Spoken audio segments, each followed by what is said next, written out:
यादव महासभा के हमारे कार्यकर्ता का पहली आए और स्वागत करें।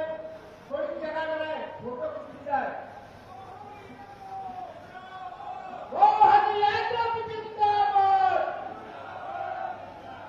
मोहन यादव जिंदाबाद, नरेंद्र मोदी जिंदाबाद, नरेंद्र मोदी जिंदाबाद। स्वागत की बेला को हम यही जवाब देते हैं और एक तुर्की के क्षेत्र में विकास की गंगा बहाने वाले मध्य प्रदेश सरकार के कैबिनेट मंत्री आदरणीय गौरव सिंह राजपूत जी को आमंत्रित करता हूं मैं आए और अपनी बात रखने की कृपा करें।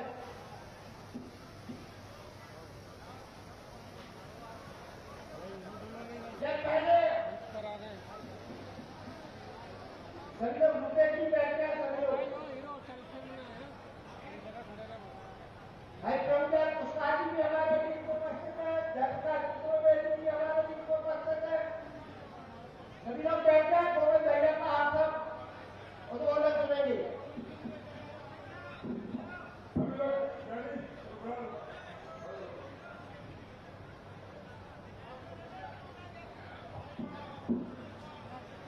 बोलो भारत माता की जय, जय श्री राम, जय जय श्री राम।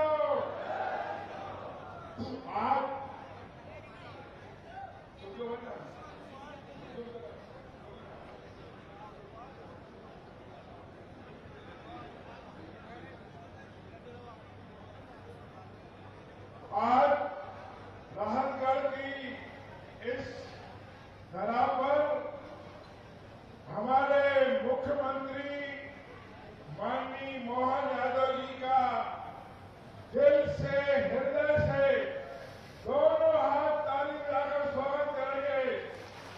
तालियों की आवाज भोपाल तक पहुंचने के लिए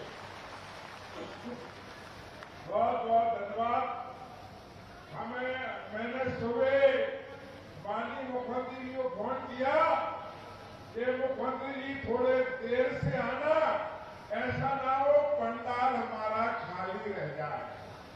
लेकिन वाह मुख्यमंत्री जी आदरणीय मोहन यादव जी, आपका चमत्कार है कि जनता आपको सुनने और देखने के लिए 9 बजे से मंच पर आकर बैठ गई थी। आदरणीय मुख्यमंत्री जी 9 बजे से बैठे हैं सब लोग।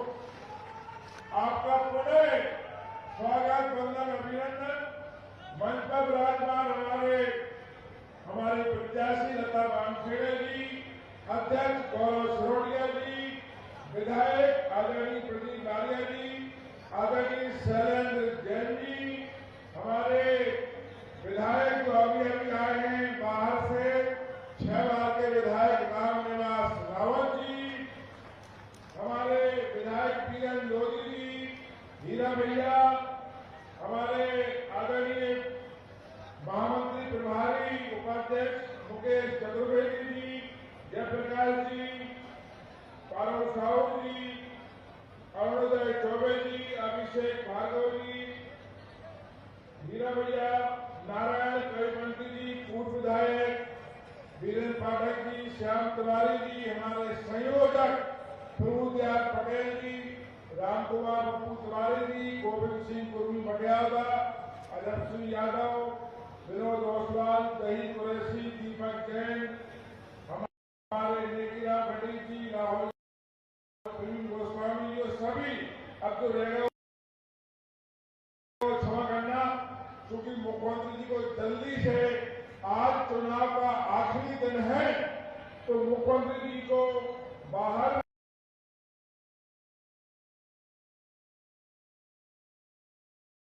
जाना है। बहुत ज्यादा सभाएं, करीब 7-8 सभाएं। साथियों, ये चुनाव देश के भविष्य का है, ये चुनाव युवाओं के भविष्य का है। इस चुनाव में जितनी वोट हमारे विधानसभा से डलेगी,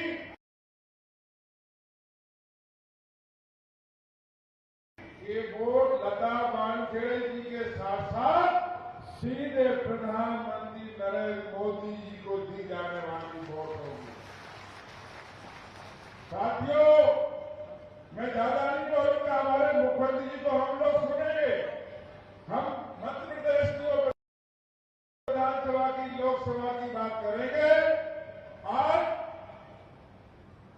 3 बातें मैं कहूंगा, छोटी बात में। एक समय था जब पहला चुनाव 2014 का हुआ तो एक नारा लगा, घर घर मोदी, हर हर मोदी, हर हर मोदी, घर घर मोदी।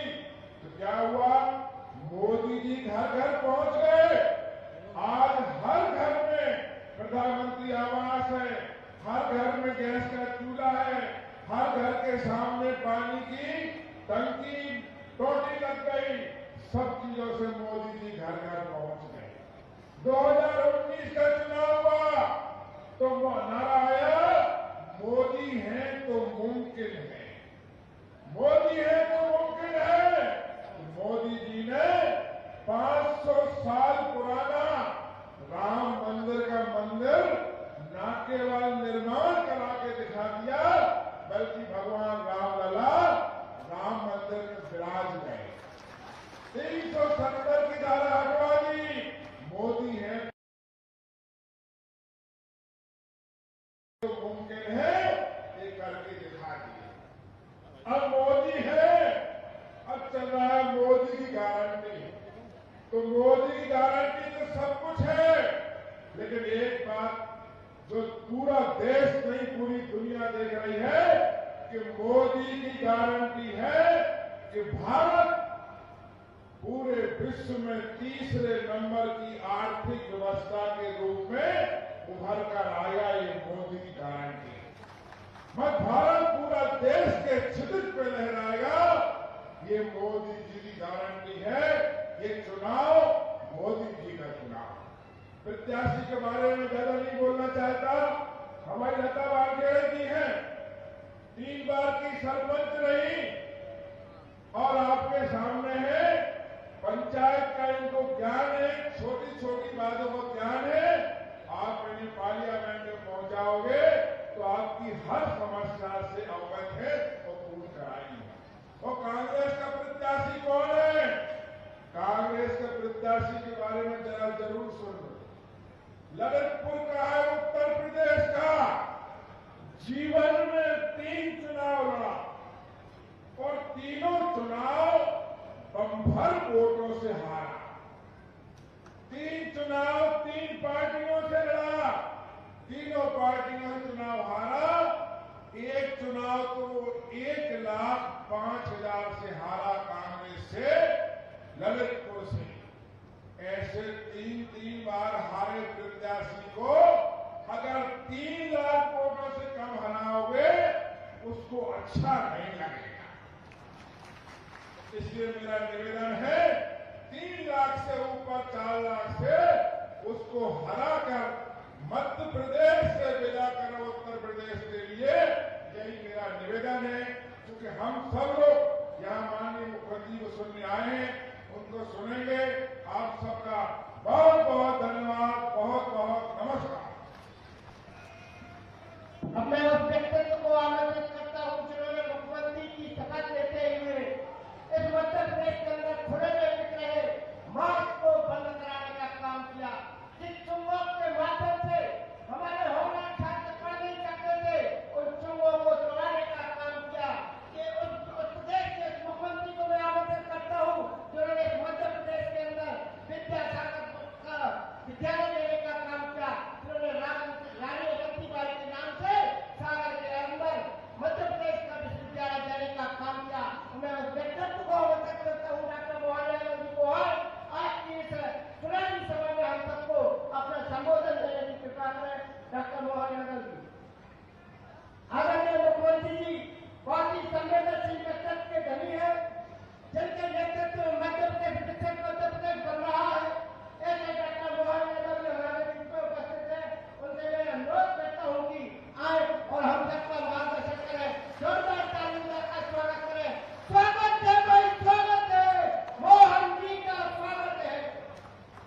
भी अभिनंदन है, वंदन है इस मंच पर।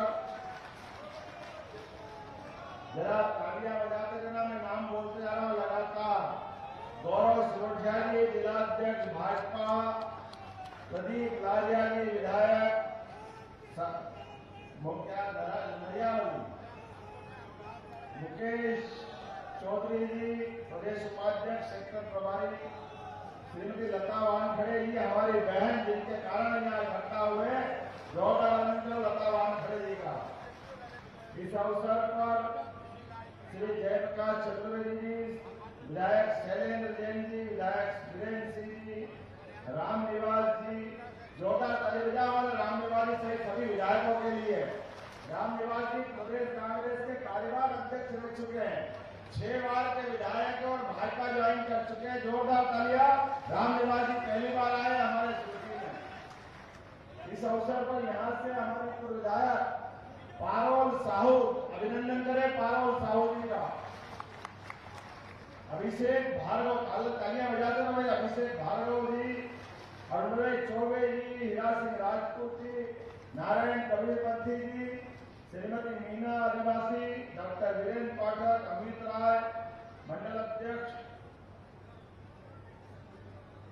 श्याम तिवारी, प्रभु पटेल, राम कुमार तिवारी, नाम तो इतने सारे लिखे सबको प्रदान कर देता हूँ। आप जोरदार ताली बजा करके पूरे मंच का अभिनंदन कर दें। चुनाव का आखिरी दिन है, चुनाव प्रचार का। आज सायंकाल 6 बजे बाद ये माइक से रैली निकालने से या प्रचार के सारे कामों से हम निवृत्त होंगे। और जैसे डॉक्टर के पास जाओ, वो पल्स देखता है और समझ लेता कि बीमारी है या सामान्य है।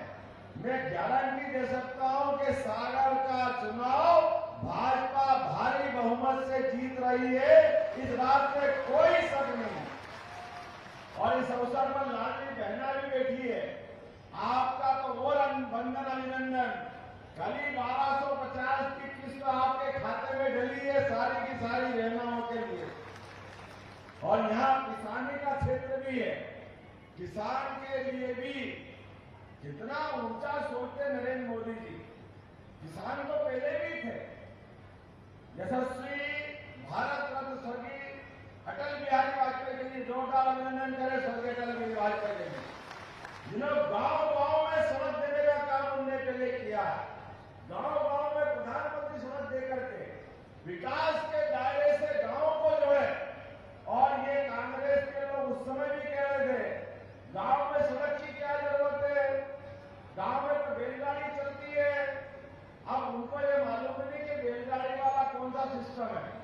उनने कभी गांव देखा हो तो मालूम पड़े। वो आज भी आलू से सोना बनाने की मशीन ढूंढते, आलू से सोना बनाने वाली। आलू से सोना कौन बनाता है? केवल पप्पू बना सकता, और कोई को नहीं मालूम आलू से सोना कौन बनाता है। और इसी नादानियों के कारण वो अपने फजीले कराते, अपनी पार्टी के फजीले कराते, बड़े पैमाने पर ऐसा कहते हैं, कहने वाले कहावत है कि नादान की दोस्ती, क्या बोलते हैं, नादान की दोस्ती और जी का, ये जो मुहावरा है, पहले तो हमको समझ में नहीं आता था कि कहां से चला है। लेकिन जब से राजीव गांधी के बेटे राहुल गांधी जी आ गए, तब से हमारी पार्टी रोज बढ़ती जाती है। और हमको समझ में आया मुहावरा काहे के लिए बनाया। ये राहुल गांधी के लिए बनाया है मुहावरा, जिनको खुद को मालूम नहीं वो करने वाले क्या है। आप अंदाज लगा लो, 2014 में लॉन्च किया है तो 2014 और अच्छी खासी सरकार तो रहेगी कांग्रेस। 4 से 14 तक इनको जैसे ही लॉन्च किया, धर्म से सरकार रही और 115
पार्षद कम होंगे, कांग्रेस के पते लगने वाले नहीं।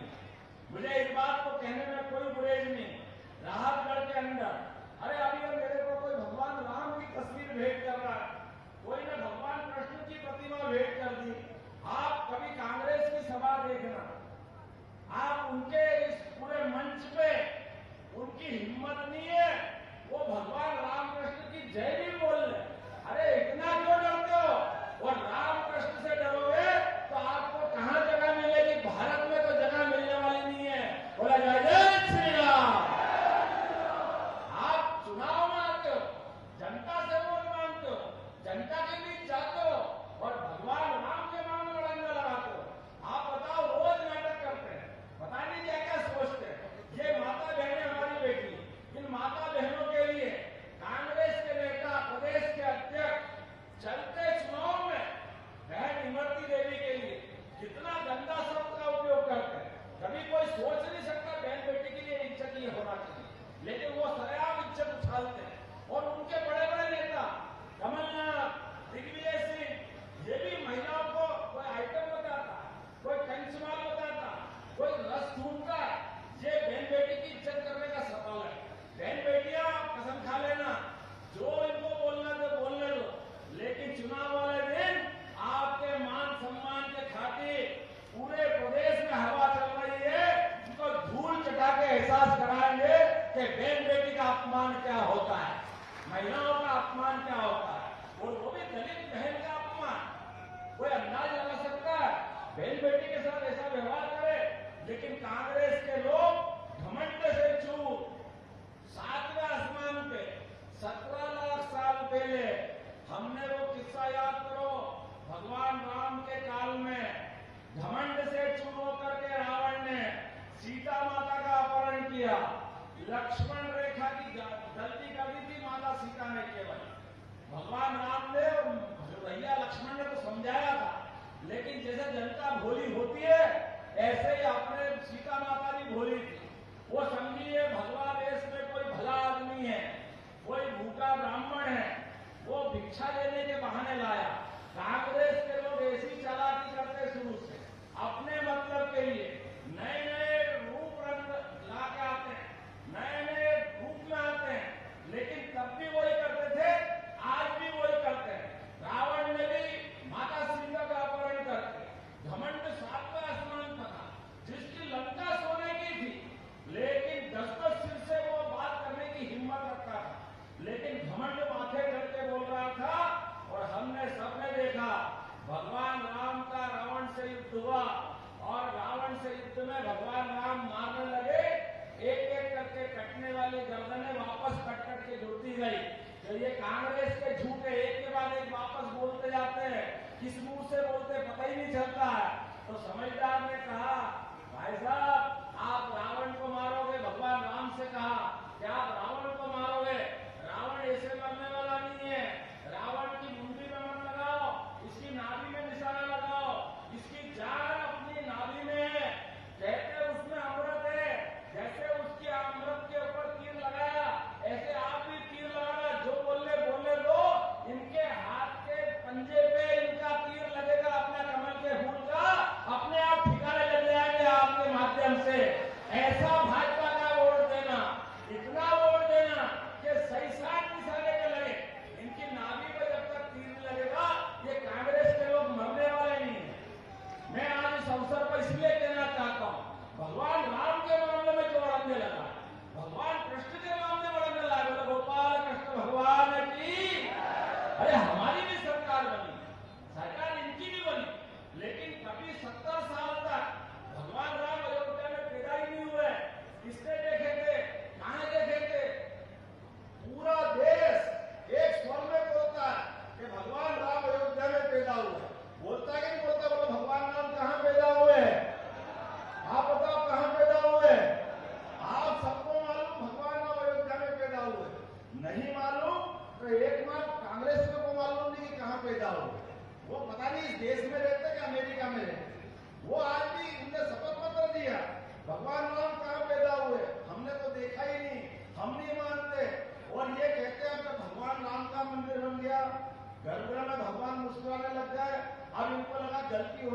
कि हमारे भी राम, हमारे भी राम। अरे इनसे कहना कि भैया तुम्हारे राम है तो बताओ, 22 जनवरी के दिन भगवान राम का गर्भ में प्रवेश हुआ, ये आज अपनी 5 मई हो गई।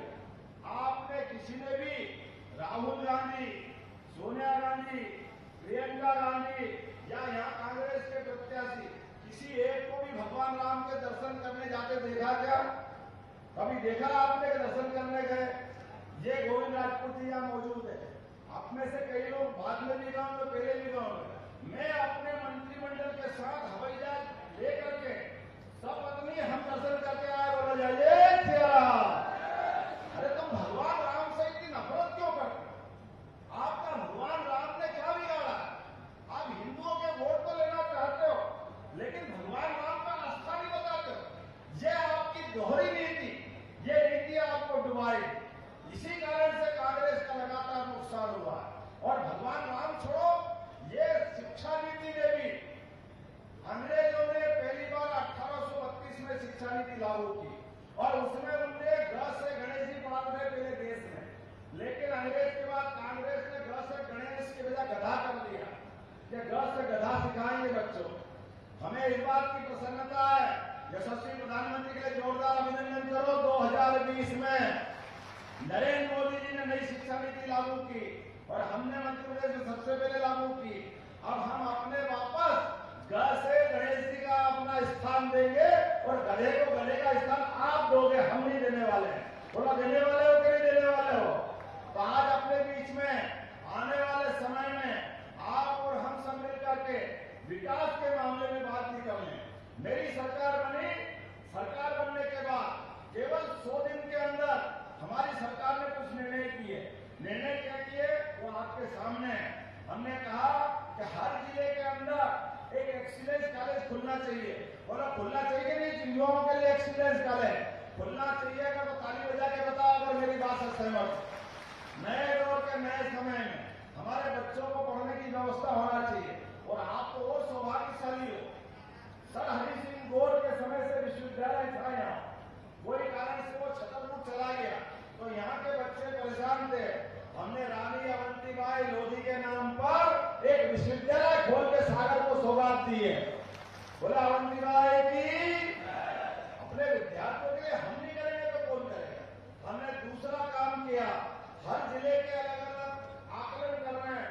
जिन जिले में संभावना रहेगी वहां उद्योग धंधे के लिए बड़े पैमाने पर इन्वेस्टर समिट कराएंगे, काम धंधे की व्यवस्था खोलेंगे और जेल बेतवा नदी नीति योजना के माध्यम से 45,000 करोड़ से आपका ये पूरा बुंदेलखंड का बेल्ट, नरेंद्र मोदी जी को जोरदार अभिनंदन करो ताली बजा करके। ये बड़ी सौगात नरेंद्र मोदी जी के माध्यम से मिली। ये पूरा क्षेत्र पानी के अभाव में, पीने का पानी या खेत में पानी, ये सारा संकट मिटेगा। पूरा क्षेत्र पंजाब हरियाणा की तरह ये आनंद में डूबेगा। इतना ही नहीं, आने वाले समय में आयुष्मान कार्ड किस किस ने बनाया? हाथ खड़े करा जिसने आयुष्मान कार्ड बनाया। आप जिनके नहीं बने वो भी बनवा लेना। हमारी सरकार ने एक फैसला किया है, आयुष्मान कार्ड के माध्यम से कोई भी घायल एम्बुलेंस से घायल होकर के हॉस्पिटल पहुंचेगा और हॉस्पिटल में उसका इलाज होगा और लगा के इसकी गंभीर बीमारी है, इनको सागर, ग्वालियर, इंदौर, भोपाल, दिल्ली पहुंचाना है। अब आपको अलग से चिंता मत करना। कांग्रेस के लोग हेलीकॉप्टर शोक मोज के लिए लेते थे, हमने तय कर लिया हर गरीब की जान बचना चाहिए। डॉक्टर और कलेक्टर तय कर लेगा तो इस राहत दल में हेलीकॉप्टर उतरेगा और उस मरीज को ले जा करके जहां डॉक्टर चाहिए वहां पहुंचाएंगे। गरीब की जान बचाना जरूरी है, हेलीकॉप्टर का शोक मोज करना जरूरी है। गरीब की जान बचना चाहिए। ये गरीब की इज्जत करने वाली सरकार। आप बताओ अभी राहुल गांधी कैसे मजाक करते हैं, कैसे टिप्पणी करते हैं? वो कहते हैं हमारी सरकार बना लो, एक झटके में गरीबी दूर कर देंगे। अरे भैया तेरे को गरीबी का ग मालूम नहीं कि गरीबी होती क्या? तुमने सोने चांदी की चम्मच पे खाना खाया है, आपको मालूम नहीं गरीबी क्या होती। और आपके इतिहास को देखो तो आपकी मम्मी ने 10 साल सरकार चलाई, अपने खानदान की तरफ देख लो, वो गरीबी दूर नहीं कर पाए। 4 से 14 सोनिया गांधी की यूपीए की सरकार चली, इसके पहले इनके पापा की सरकार चली राजीव गांधी की, 5 साल उनने सरकार चली, वो गरीबी दूर नहीं कर पाए। इनकी दादी इंदिरा गांधी ने 17 साल सरकार चली, वो गरीबी दूर नहीं कर पाए। इनके नाना जी, परनाना जी, जवाहरलाल नेहरू 18 साल उनने सरकार चली, सब मिला के 55 साल तक सरकार चली, ये गरीबी दूर नहीं कर पाए। और ये जनता को मूर्ख समझते हैं कि आप हमको सरकार बना दो, हम गरीबी दूर कर देंगे, ये झूठ चलेगा नहीं। जनता हिसाब करना जानती है। पहले 55 साल जो तुमने पाप किए वो सब याद है, और आप तो और ज्यादा महत्व के लोग हो। आपने, हमने, सबने देखा, जैसे मैंने भगवान राम की बात बोली, राम जी का आनंद आया कि नहीं? बोलो जय जय श्री राम। और बाबा महाकाल का आनंद आया कि नहीं? बोले बाबा महाकाल महाराज की। जब राम जी का आनंद आ गया, बाबा महाकाल का, महालोक का आनंद आ गया, तो जमुना जी के कृष्ण कन्हैया ने क्या बिगाड़ा? और उनका जयकारा होना चाहिए कि नहीं होना चाहिए? वो सब बुला रहे हैं कि आपकी बार का वोट कृष्ण कन्हैया को मुस्कुराने के लिए। बोला सब तैयार है के लिए? तो आप सब अपने स्थान पे खड़े हो जाओ और बांध लो मुट्ठी अपनी और संकल्प करो, आने वाले समय में यशस्वी प्रधानमंत्री मोदी जी के नेतृत्व में एक वोट भाजपा के पक्ष में पड़ेगा, और भाजपा के पक्ष में पड़ने वाला वोट हमें गोपाल कृष्ण को मुस्कुराने का मौका देगा, भारत को दुनिया का नंबर 1 देश बनाने के लिए मौका देगा। हम सब तैयार हैं? इधर तैयार है?